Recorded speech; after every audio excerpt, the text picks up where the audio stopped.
G20 की conference Pakistan में होनी चाहिए थी, मगर ये इंडिया में हुई। उसकी भी यही वजूहत हैं कि हमारी जो फॉरेन पॉलिसी है और जो लॉ एंड ऑर्डर सिचुएशन है पाकिस्तान में, तो हम बहुत पीछे चले गए हैं। बहुत ही अहम मौका था इंडियंस के लिए, सर फख्र से बुलंद हुए होंगे उनके, और हमारे लिए ये हज़ीमत है।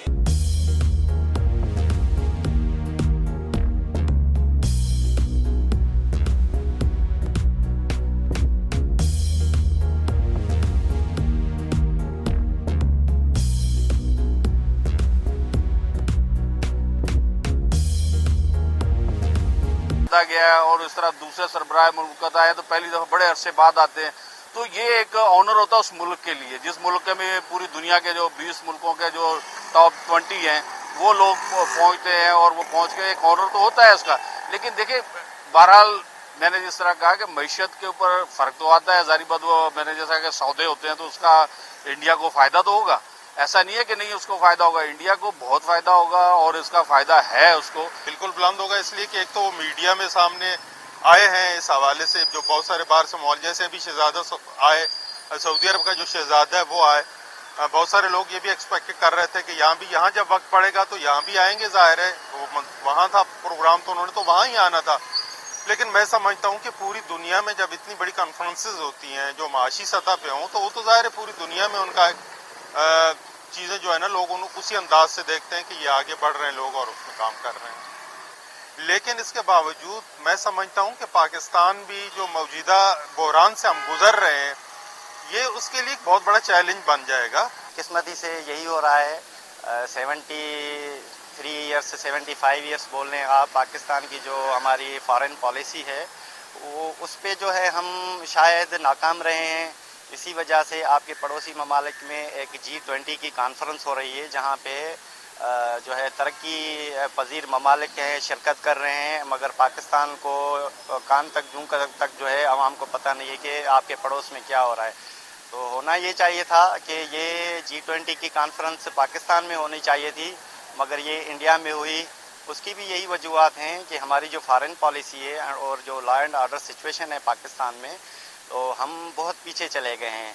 अभी लास्ट 10 सालों में, 10 भी नहीं कहूँगा, एक 5-6 सालों में हम पाकिस्तान जो है इकनॉमी में और सिक्योरिटी के हवाले से बहुत पीछे चले गए हैं। शायद हमें दुनिया ने जो है साइड लाइन पे लगा लिया है कि आज हम अपनी इकॉनमी को डिफ़ॉल्ट होने से बचाने की कोशिश कर रहे हैं, और इंडिया जो है वो वर्ल्ड की जो 20 बेहतरीन बड़ी क़ुव्वतें हैं उनके साथ खुशगपियों में मशरूफ़ है। तो मैं समझता हूँ इंडिया ने बहुत ही आला स्टेप लिया है ये वाला, कि उनको ये होस्ट मिला है।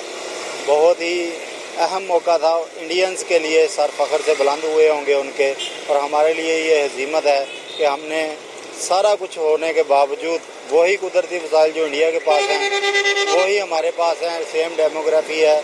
लेकिन आज हमारे हालात देख लें, इंडिया के देख लें, इंडिया की जो तस्वीरें आई हैं PM मोदी की मुख्तलिफ सरबराहान ममलिकत के साथ, वो इंडिया का जो पॉजिटिव चेहरा है वो दुनिया में दिखाने में बहुत बावर हुए हैं। वहाँ पे सारी दुनिया के जो बड़ी 20 पावरफुल कंट्री हैं उनके सारे ममालिक थे, तो ज़ाहिर है जहाँ पे 20 ममालिक के सरबराह होंगे दुनिया के सबसे बड़ी इकॉनमी के, तो सारी दुनिया की निगाहें भी वहाँ पे ही होंगी। तो इंडिया एक मार्केट है। आपने देखा कि सऊदीया के जो शहजादा हैं, वलीअहद हैं, वो हमारी तरफ नहीं आए, लेकिन वो इंडिया ज़रूर गए हैं उस समिट में कॉन्फ्रेंस करने के लिए। पहले इतलात आ रही थी कि शायद वो इधर भी आएंगे, लेकिन वो इधर नहीं आए। इससे आपको समझ आनी चाहिए कि इंडिया कितना लोगों के लिए इम्पोर्टेंट हो गया है, ख़ास तौर पे G20 ममालिक का वहाँ पे होना और बांग्लादेश को वहाँ पे बुलाया जाना।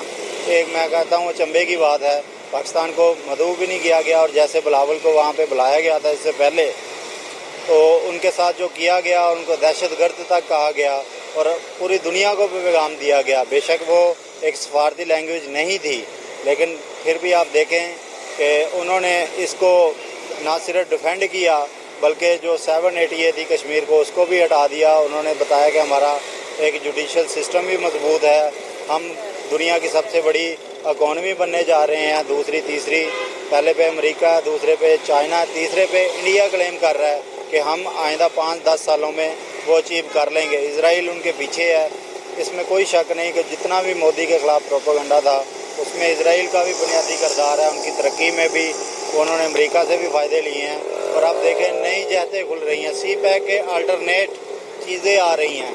अब देखना ये पड़ेगा कि पाकिस्तान ने 10 सालों में हम गोल्डन जुबली तो मिला ली 10 साल पाकिस्तान ने सी पैक के लिए, लेकिन उधर से हासिल क्या हुआ? सिवाय रोडों के, सिवाय हमें पुलों के कोई इन्वेस्टमेंट बड़ी नहीं आ सकी। लेकिन इंडिया यूएई के साथ, सऊदी अरब के साथ और अमेरिका के साथ मिलके सी पैक के मुकाबले में एक नया रूट लॉन्च करने जा रहा है। मैं समझता हूँ ये बहुत बड़ी कामयाबी है।